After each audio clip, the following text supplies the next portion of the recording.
ის ფიქრობს, ზრუნავს, იბრძვის, განიცდის, საუბრობს. ის ცოცხალია და მოქმედებს ადამიანის დახმარებით. ცოცხალი მუსიკა და მისი მედიატორები მიშა მდინარაძის საავტორო გადაცემაში ბარაკა.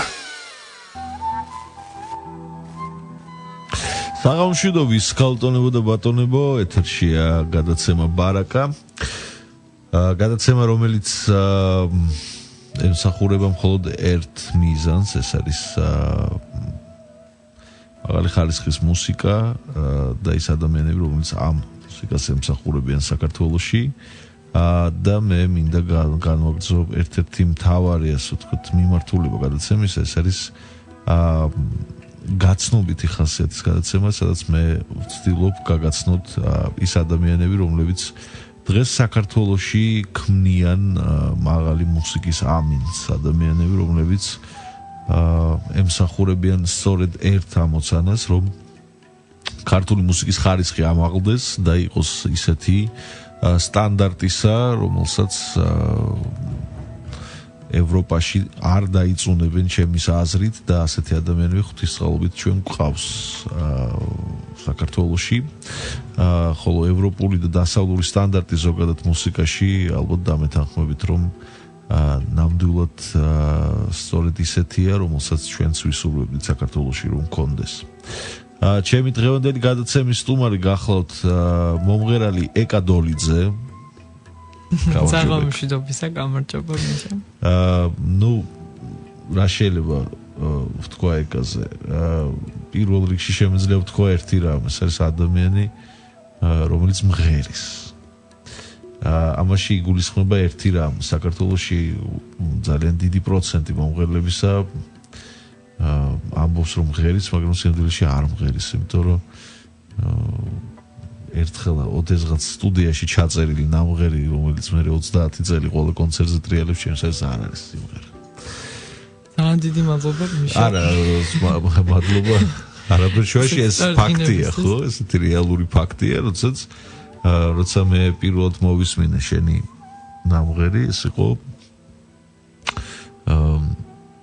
ერთ-ერთი კორპორატიული საღამო, ხალხის დიდი ხნის წინ იყო ეს და მაშინ სრულიად გავოცდი და სრულიად აბსოლუტური აღტაცება მქონდა, იმიტომ რომ მე იმ პერიოდისთვის არ მახსოვს არც ერთი მომღერალი ქალი, რომელიც ეკონტაქტებოდა მუსიკას. ასეთი ურთიერთობა ქონდა მუსიკასთან, რომელიც მისთვის ნამდვილად ღირებული იყო. ჩემის აზრით, მუსიკოსობა ეს არის, როდესაც რაშვები შენ აფასებ იმ პროფესიას, რომელშიც ხარ. შენ პატივს წემ იმ პროფესიას, რომელშიც ხარ, შენ გიყვარს ეს საქმე და ყველაფერს აკეთებ იმისთვის, რომ ამ საქმეში თავი იგრძნო პირველ რიგში კომფორტულად და მეორე მიიღო სიამოვნება შენს და მიაღებინო სიამოვნება სხვასაც, ხო? ნასაკვირველია, რა თქმა უნდა. მნიშვნელოვანია.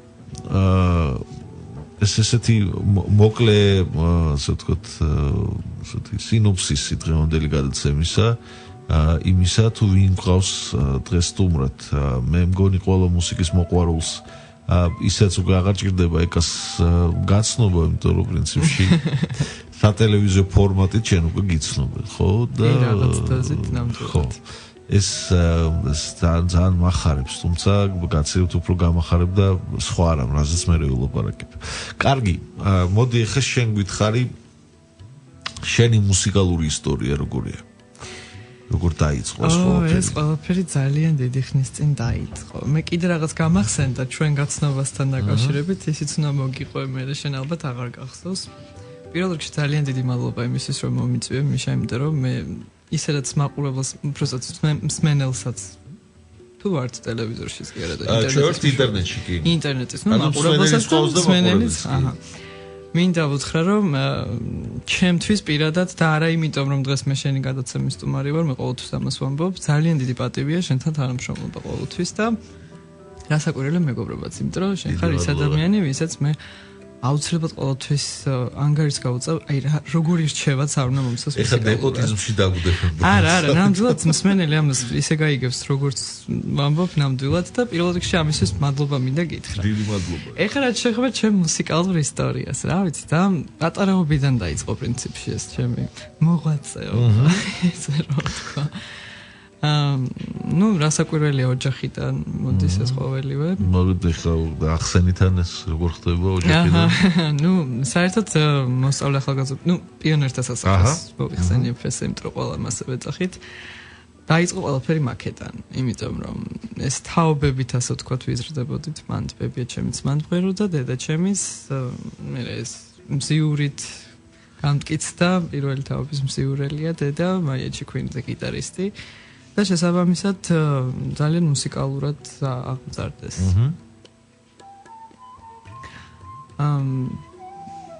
მე ვერ ვხედავ სამწუხაროდ შორს. ხო და შესაბამისად ის იყო რომ ბავშვობიდანვე მიმიყვანეს სასახლეში და ჩემი პირველი პედაგოგები იყვნენ ციცინო ციცკიშვილი და ეთერ გოგატიშვილი. ვინც ასე ვთქვათ აღმოაჩინა ჩემი ეს ტემბრალური რაღაცა კოზირები, რაც როგორც ჩანს, მე გამომადგა ცხოვრებაში, ანუ ის რაღაც ტექნიკური მხარე, ანუ წიროლი და კრიმანჭული რომ მეხერხებოდა ბავშვობიდან, ესეც სახასიათო რეპერტუარი მქონდა და ნუ საკმაოდ ესეთი მრავალფეროვანი, ეხლა რომ ახსენდება ჩემი ასაკისთვის, ძალიან პატარა ასაკიდან, სულ რაღაც კონკურსები, რაღაც სამთავრობო დელეგაციები, ასე შემდეგ და ძალიან საინტერესო და დატვირთული იყო. მე ვიტყოდი ეხლანდელთან შედარებით, მაშინ უფრო. მაშინ ბევრად უკეთესი. ხო. ну, კონცერტების მხრივ და იყო იქ ბევრი მუსიკოსის გაცნობაც და ესე მოვედი ფორტუნა რადიო ფორტუნაზე, სადაც მაშინ ბატონი მიშა მდინარაძე მუშაობდა და მაშინ პირველად მომისმინე იქ. ასე რომ პირველად მომისმინე იქ და მაშინაც გამოყავი სხვათა შორის და ნუ არა, გამოიცხული არ ვარ ყოფილიყო. ეს მინდოდა მეთქვა. ხო, მე ის შტაბეჭდილება, ის უკვე ჩემი როგორც პროფესიონალი მუსიკოსის მაშინ უკვე შეფასება იყო რადიოში, თუნდაც სხვა კუთხით უყურებდი ამ ყველაფერს მაშინ. თან პატარა ვიყავი 11 წლის, ძალიან პატარა ვიყავი. ხო, მეც ვიწყებდა. მე უკვე პროფესიონალური კუთხით ეს აბსოლუტურად სხვა რამე იყო. კარგი, მე რა ხდება ესე იგი?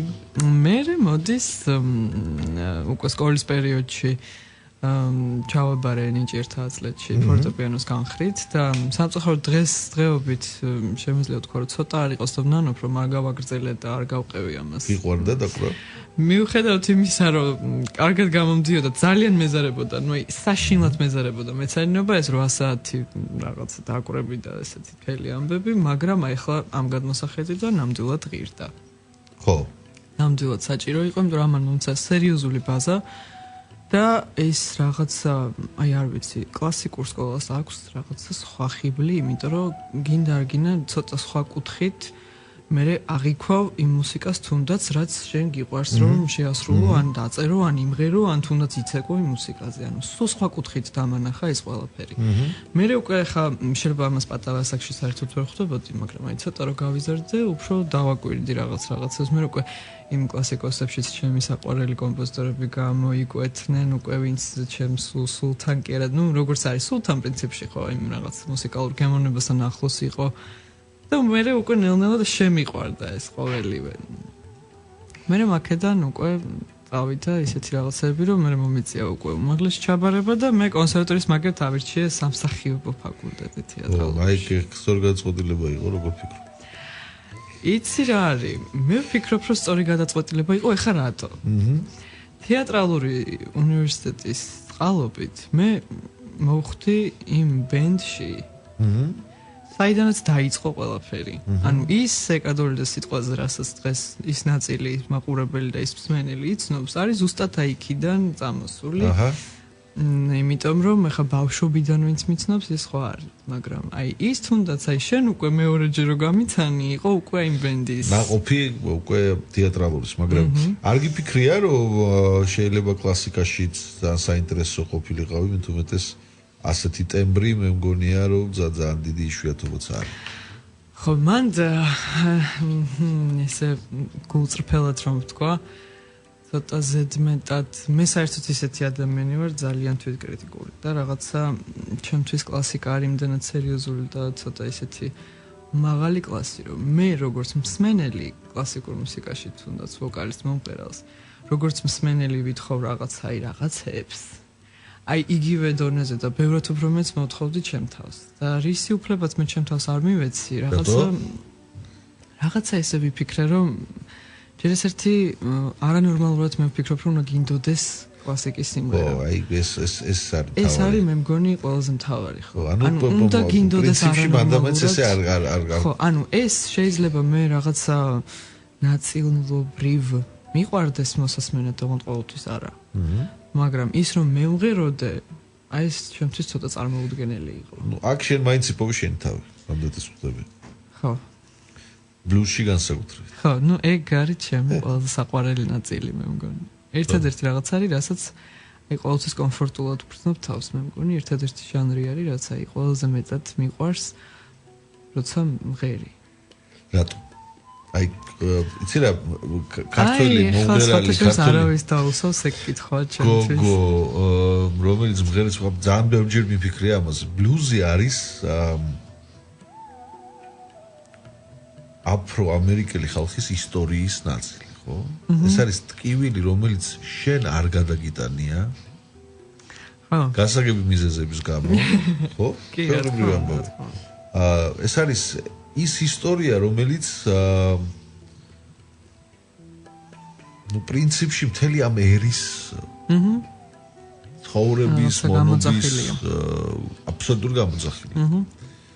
პრინციპში მე ვიტყოდი დავარქმევდი ესე ხა მე არ მინდა ცოტა ხმამაღალი ისინი განცხადებები და რაღაცა ძალიან ისეთი ანუ როგორი მე სხვა რაღაცა მაინტერესებს თქვი რომ რატო მღერი არა მე მესმის რასაც მეკითხები კი და ვიტყვი როგორი ბმა არის შენს ადამიანს აი ეხა მე ვიტყვი ანუ ეს შემიძლია თქვა რომ აი რატო მიყვარს ყველაზე ძალიან სიტყვაზე არის ჩემი ანუ მე ჩემი ბლუზი მაქვს ასე ვთქვათ ანუ აი ეგ მომენტი მაქვს იმიტომ რომ საერთოდ ახლა როცა ბლუზ მღერი ეს უკვე მათი მუსიკა ახალს ვერაფერს ვერ იტყვი ჩემი აზრით როცა მით უმეტეს ახლა ვოკალურადაც ახლა როგორც ვოკალური ტექნიკა შენ ამბობ შენსას და ეს არის აი ეგ მომენტია ხო იმიტომ რომ მე დამოკიდებულება მაქვს ზოგადად ამ ჟანრისადმი საერთოდ სიმღერისადმი ის რომ არის უნდა იყოს ჩემი იმიტომ რომ პირონ აი ახლა ძალიან ისე არ მინდა რა ღრმა ფილოსოფიური რაღაცები, მაგრამ აი მე ესე ვფიქრობ, რომ რატო არ გინდა ბოც? აი არის ესეთი რაღაცა, როცა ადამიანი მღერის, საერთოდ მნიშვნელობა არ აქვს ბლუზ სიმღერებს თუ რა სიმღერებს, არ აქვს მნიშვნელობა. შენი პიროვნებიდან გამომდინარე უნდა მღეროდე ალბათ.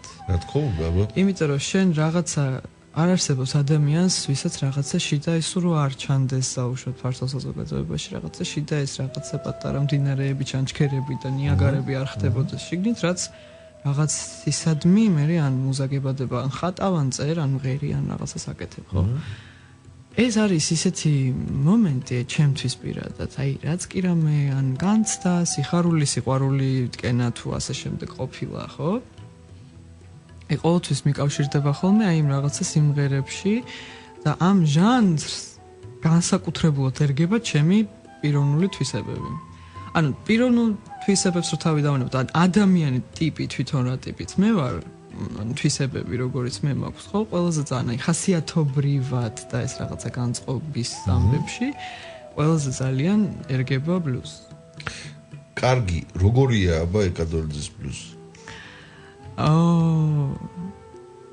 სიყვარული პრინციპში როგორი ხარ შენ მე რა ვიცი цаრიელი გული ალბათ ძირითადად ბლუზი არის ჩემთვის რა თქმა უნდა სიყვარული. იმიტომ რომ და არა ტკივილი რამდენიც. არა, ტკივილი არის გარკვეული დოზით ეხა როცა გააჩნია სიმღერის ტექსტსაც. შინაარსი ეხა რაზე მღერი, ხო? ეხა ის რაღაცა დაუშვათ. არასოდეს არ ვაქავერებ ასე ვთქვათ ისეთ სიმღერას, რაც წარმოდგენა არ მაქვს რაზეა, რა ხდება საერთოდ, ან ერთი დოზით, ცოტა პატარა დოზით მაინც გამომივლია, ასე ვთქვათ, ცხოვრებაში რაღაცა. ხო არის ყოველს თავისი რაღაც პატარ-პატარა ისტორიები. აი თუ რაღაცა მიახლოებული მაინც არ არის ჩემთან, ვერიდები.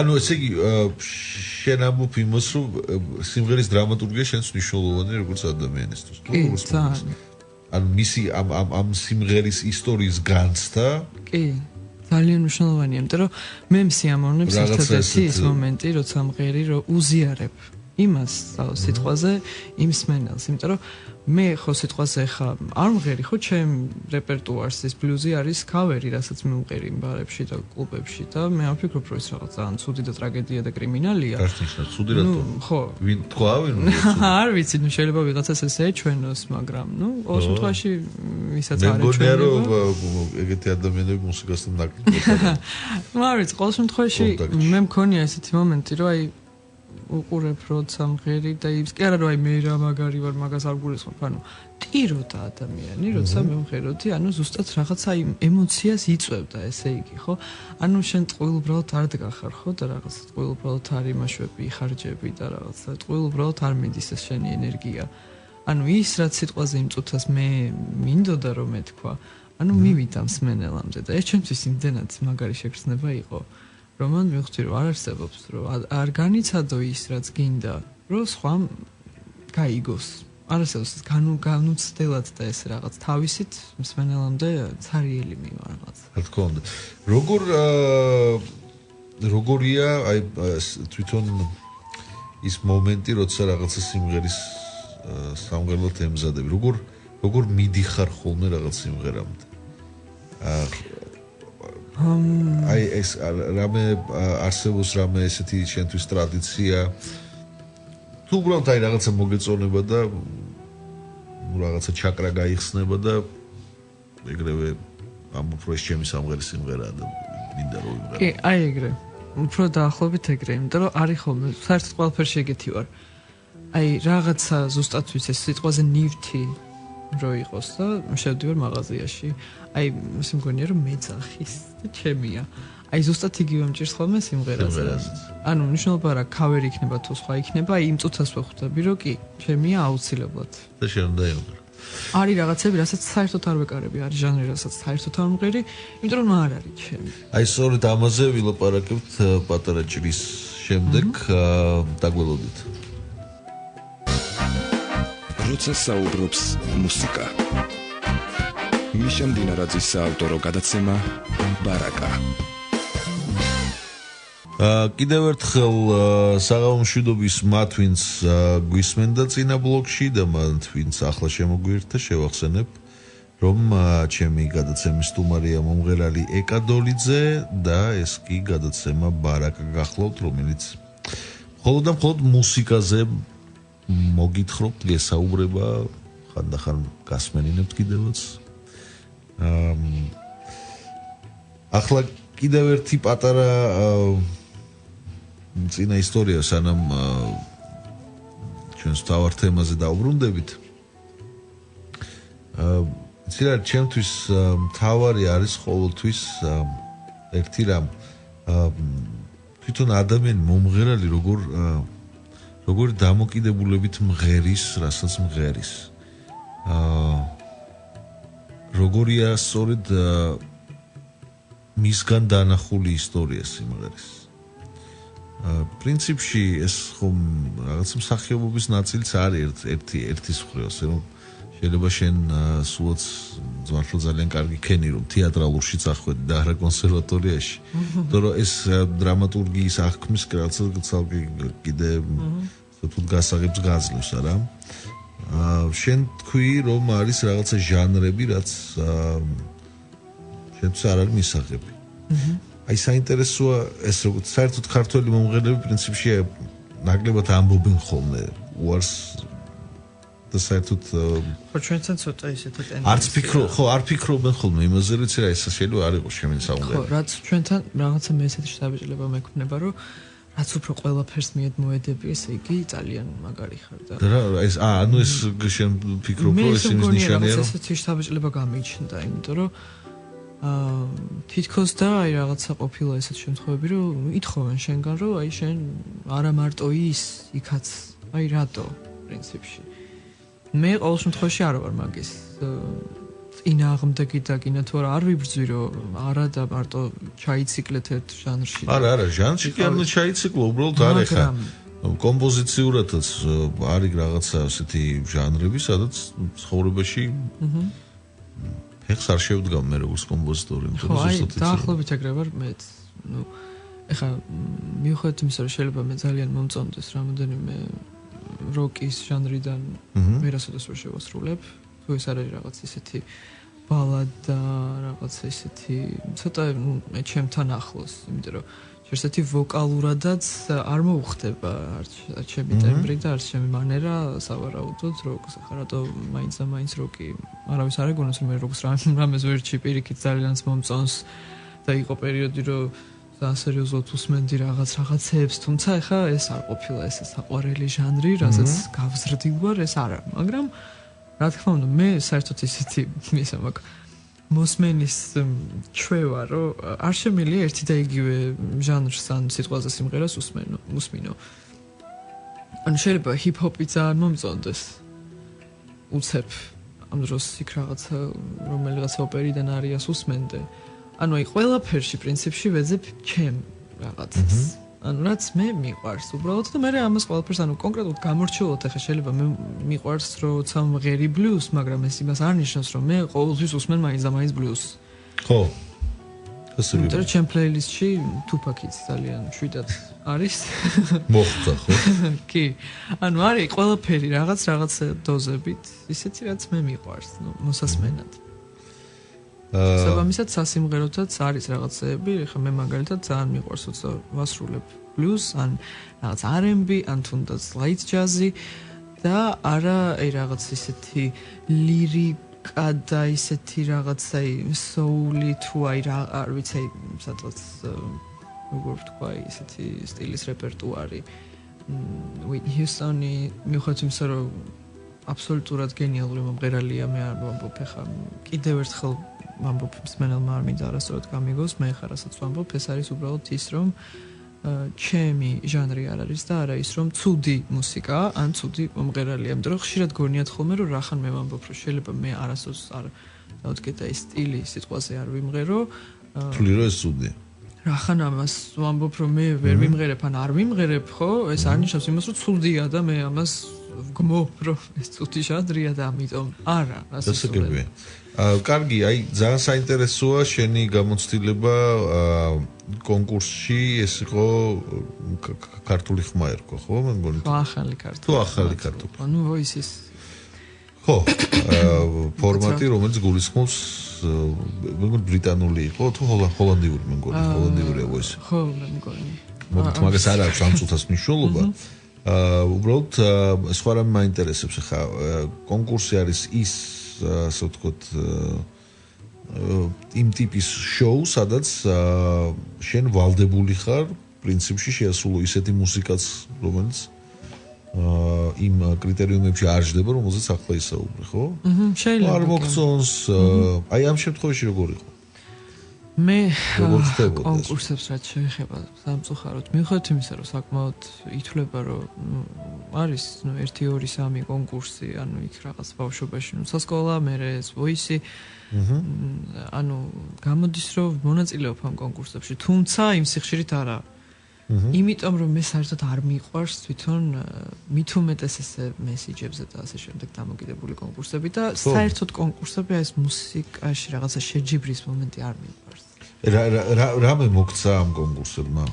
აი ძალიან საინტერესოა. იცი რა არის? ეხლა ნამდვილად ვერ ვიტყვი რომ არაფერი მომცათქო, იმიტომ რომ ძალიან ეხლა მოდი ჩამოვაყალიბებ ესე სრულად რომ მივიდე იქამდე რისი თქმაც მინდა. ანუ საერთოდ დღესდღეობით ჩვენთან კონკურსები ტარდება რატო? იმიტომ რომ არ ხდება იმის სხვანაირად რეალიზაცია საკუთარი თავის, ხო? ესე უხეშად რო ვთქვა. ანუ შენთვის მაინც რაღაც თვალსაზრისით ეს იყო რეალიზაცია. ეხლა მაგრამ არა უყურე რა მინდა ვთქვა. მე ყოველთვის ის კონკურსანტები და უამრავი ნიჭიერი მომღერალი შეიძლება გამოჩენილი იყო და გამოჩნდა კიდევაც. მე სადღებენ ეს მომღერალი. აი ეხლა რა ხდება? ძირითადად უმეტესი ნაწილი მიდის ბარში მღერის. დღეს საქართველოში აი ეს მდგომარეობა ხა მე არ ვამბობ რომ ეს მარტო ჩემი აზრია, მე ალბათ ვფიქრობ, რომ ყველა დამეთანხმება, რომ დღესდღეობით სცენა სხვანაირად არ არის, ან კონკურსზე გამოდიხარ, ან ბარებში, კლუბებში, ბენდთან, ცოცხალი მუსიკა, ასე შემდეგ. ეხლა რა ხდება? მე სანამ ამ კონკურსებამდე მივიდოდი, უკვე მღეროდი ბენდში.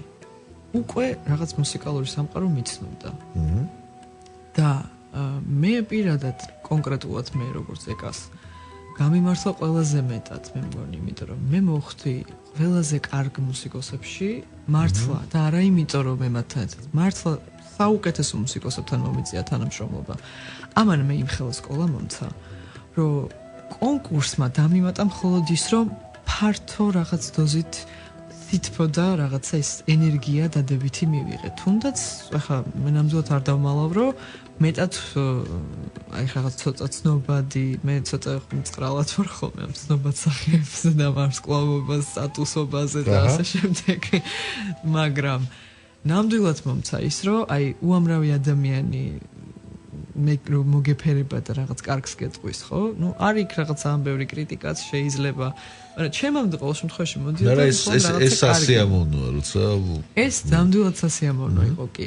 იმიტომ რომ მე იქიდან აი ამ ბენდიდან და იმ რაღაც გარკვეული წრიდან უკვე სადაც მიცნობდნენ, იმიტომ რომ იყო ხოლმე ესე რომ უკვე ხალხი დადიოდა ჩვენ მოსასმენად. და იცოდნენ რომ ჩვენ ვუკრავთ იქ და ნუ ეს მიწვევები თუნდაც იმ ივენთებზე რაღაცა კერძო კონცერტებზე ან ასე შემდეგ, ან თუნდაც საქართველოს ფარგლებს გარეთ რაც გქონია, უკვე იყო ის რომ ზუსტად ჩვენზე იყო მოთხოვნა. და უკაცრავად შემდეგ ეხა ამ კონკურსებმა რა თქმა უნდა დაამატა ეს რაღაც დადებითი მომენტი იქ უკვე, მაგრამ ის რასაც მე სიტყვაზე უფრო მეტად ვაჩვენებ ჩემს ცოცხალბენდთან ერთად არც ერთ კონკურსზე არ გამოჩენილა.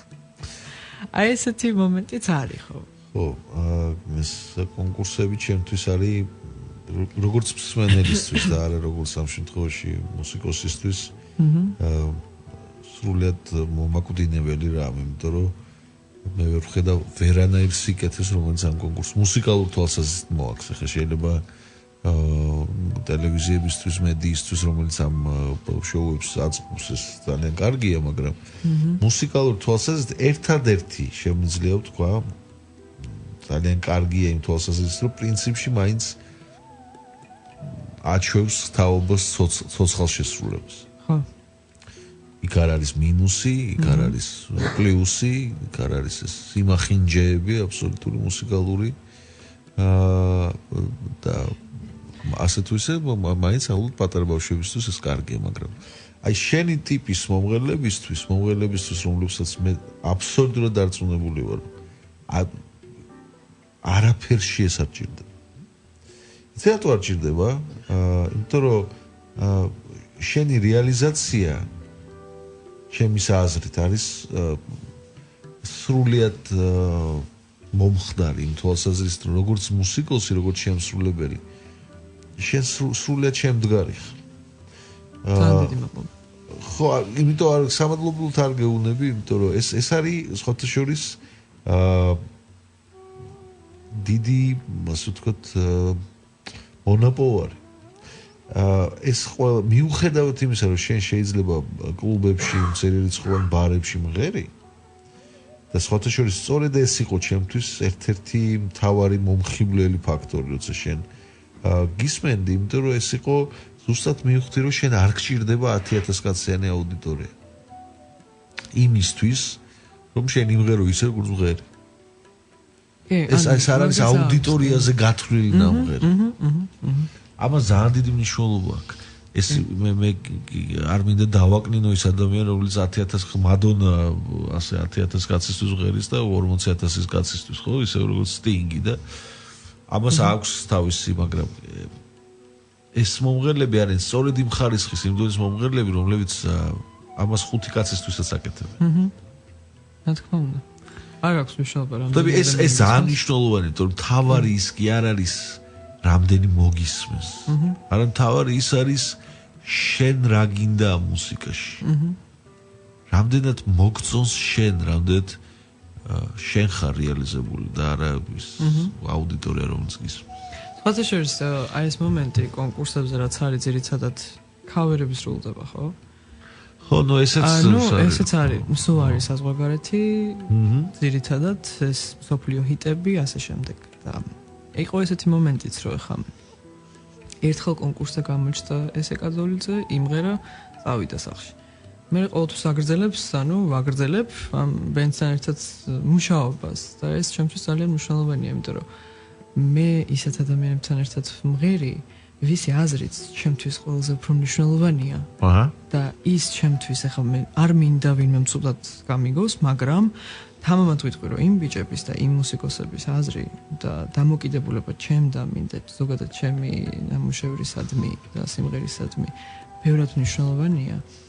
ვიდრე კონკურსზე მიღებული შექება თუ შემჩნევა თუ ასე შემდეგ, იმიტომ რომ სანამ მე კონკურსამდე მივიდოდი, ანუ ამიტომ მინდა ვთქვა, სანამ ამ კონკურსებამდე მოვიდოდი, ამათთან ერთად მუშაობდი და მათ აზრს ვითვალისწინებდი თუ რაღაცა იყო. ანუ თუ შემჩნევა იყო ეს თუ კარგი თუ კომპლიმენტი თუ ასე შემდეგ, ყოველ შემთხვევაში ჩემთვის ამას ძალიან დიდი მნიშვნელობა ჰქონდა, რომ მე პირადად ხო როგორც მუსიკოსებს მართლა ვეთაყვანები ამ ადამიანებს, მე ვთვლი რომ ეს არის მსოფლიო დონის კლასი, ის ადამიანები, ზაზა ცერცვაძე, დეისა ზელევანი, უჩამეტრებელი, დათო აზირაშვილი, ანუ ეს ის ადამიანები არიან ანდრია წარმოი, ჩემთვის ეს მუსიკოსები არიან ნომერ პირველი მუსიკოსები დღესდღეობით, აი ვისთანაც ვისურვებდი სიმღერას, ხო? ამაზე ძალიან დიდი მნიშვნელობა აქვს ახლა ჩემთვის. მე ამათ შემდეგ, ანუ ამათი ბაზით მე მივედი კონკურსებში, იმიტომ რომ ზუსტად ამათთან ერთად ვასრულებდი მე ამ ქავერებს. და მივედი შემდეგ კონკურსებზე, სადაც დღეს სრულდება ქავერები და ახლა რა ხდება? ბავშვობაში რასაკეთებდა, ხო, ეკადოლიძე? ბავშვობაში მღეროდა კრიმანჯულს. და ეს უკვე როცა უკვე კონკურსიდან გამიცნome ხალხმა, არ იცის იმაყურებელმა, ვინც ბავშვობიდან არ მიცნობს მე, ხო? და აი ამ ბოლო კონკურსმა ეხა ურვარსკვლავში რო ვიყავი, ზუსტად ეს კარგი გამიგეთა, იმიტომ რომ აინტერესებდა ყველას, რომ ხო ეს მომენტი ხო არის, ხა არის რა თქმა უნდა ესეთი სკეპტიკები და ასე შემდეგ ადამიანები, რომლებიც ნუ აი ხო კარგად მღერის უცხოურს, რაღაცა ფირმა, ასე შემდეგ, შენსას როგორ იმღერებ? ეს მომენტი ყველას ჰქონდა.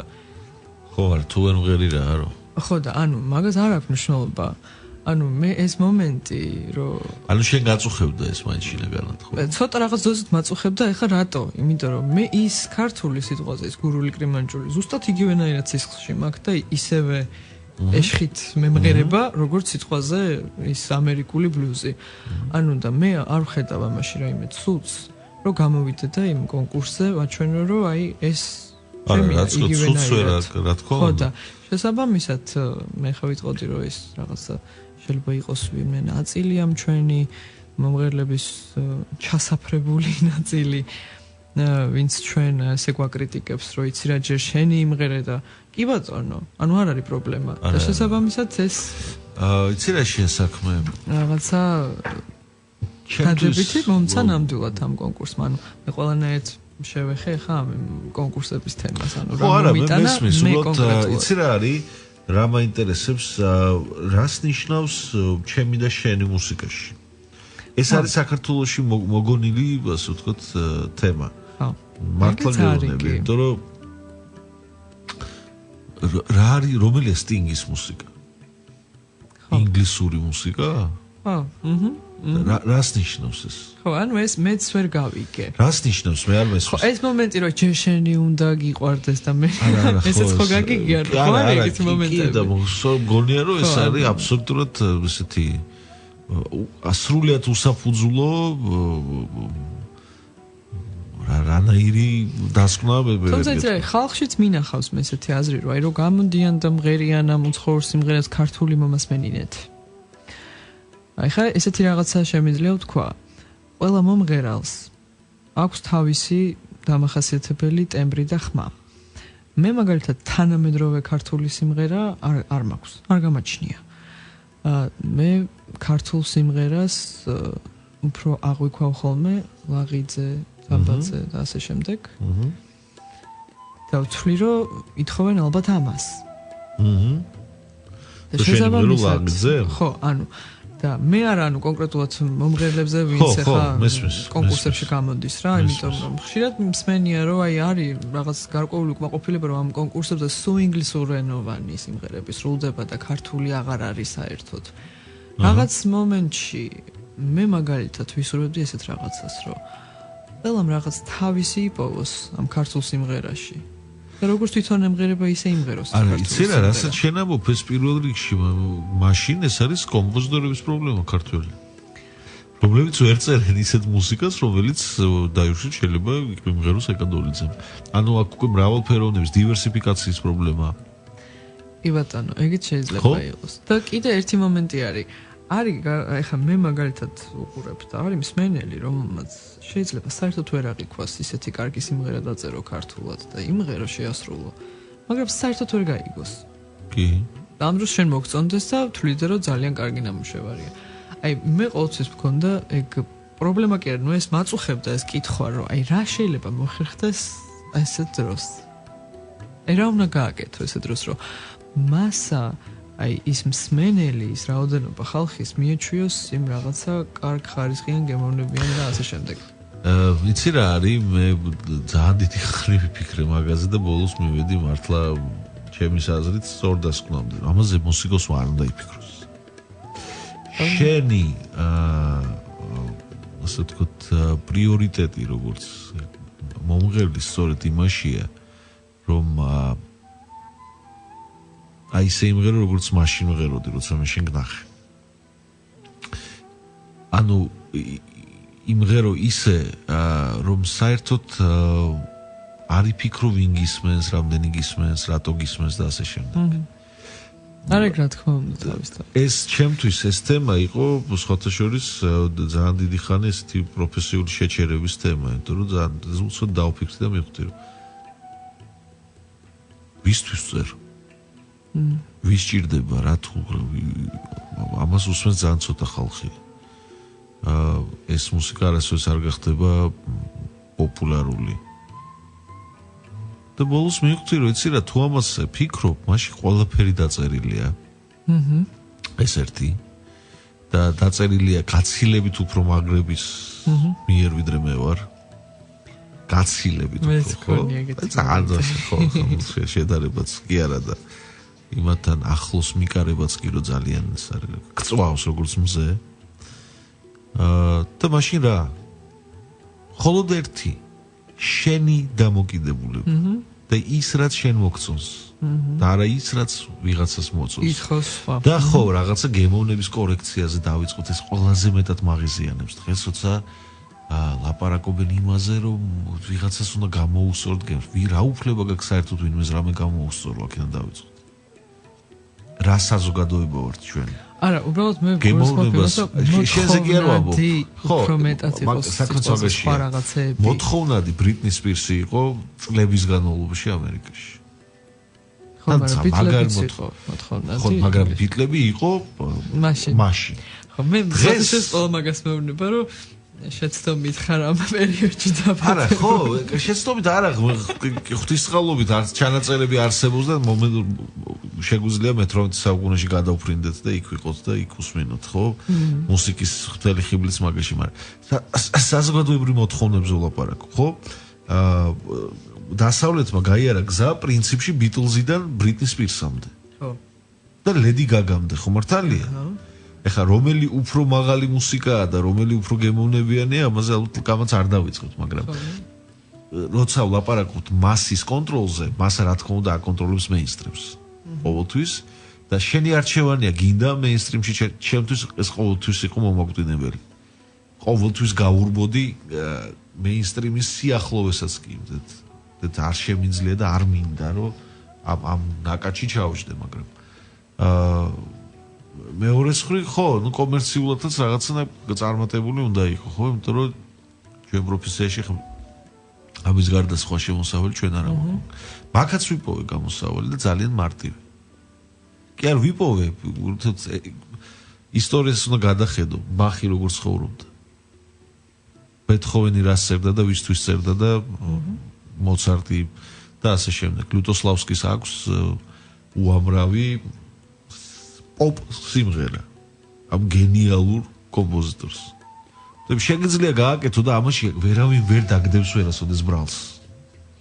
ნამდვილად. ხო? მეორე თუ შენ შეგიძლია რომ იმღერო ისეთი ქავერი, რომელიც შეიძლება შენთვის არ არის პრინციპში მისაღები, მაგრამ ეს კომერციულად არის მომგები, რატომაც არა იმღერე? თუ ამას კარგად აკეთებ, რატომაც არა? კი ბატონო. მაგრამ მომასმენინე ისიც რაც შენ შეგიძლია შენი ასე ვთქვათ, შენი სულიერებიდან შენი ხო, ადუშინა რაც არის, კი, საშინელებაა ეს. რუსული სიტყვები, მაგრამ ქართულად სამსახურად ხო, არა, ეს სულის გამოძახილი, ხო, რომელსაც მე ვგიჟდები შენ შემთხვევაში და რომელიც ჩემთვის არის ძალიან მნიშვნელოვანი როგორც მუსიკოსისთვის, როცა ხედავ რომ საქართველოში არიან ადამიანები, რომლებიც სწორედ ასე ხედავენ მუსიკას. სწორედ ასე აღიქვამენ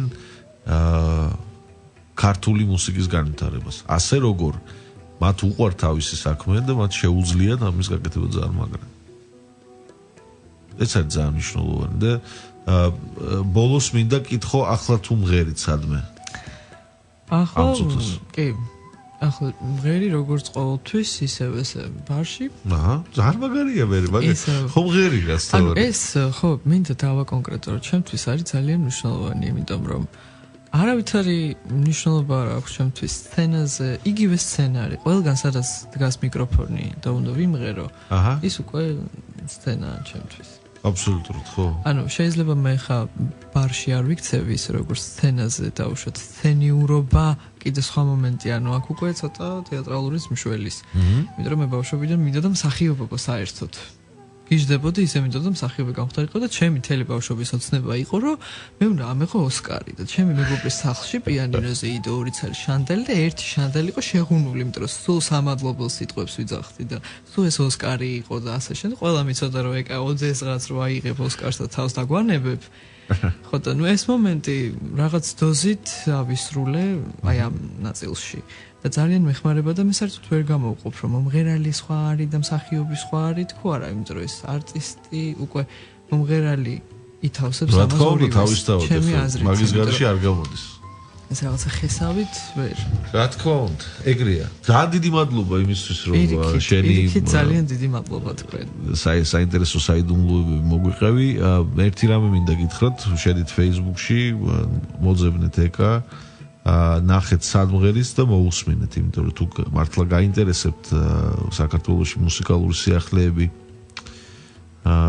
ნუ ეძებთ ფილარმონიაში ასეთ სიახლეებს, ეძებთ ბარებში და კლუბებში, იქ სადაც ნამდვილად ცოცხლობს ქართული მუსიკა, ქართული თანამედროვე მუსიკა, მიდგომა ქართული მუსიკის მიმართ და ადამიანები, რომლებიც აცოცხლებენ ამ მუსიკას და მინიდისკებით კი არ არიან შეიარაღებული და მინუსებით, არამედ მიკროფონით და საკუთარი ხმით.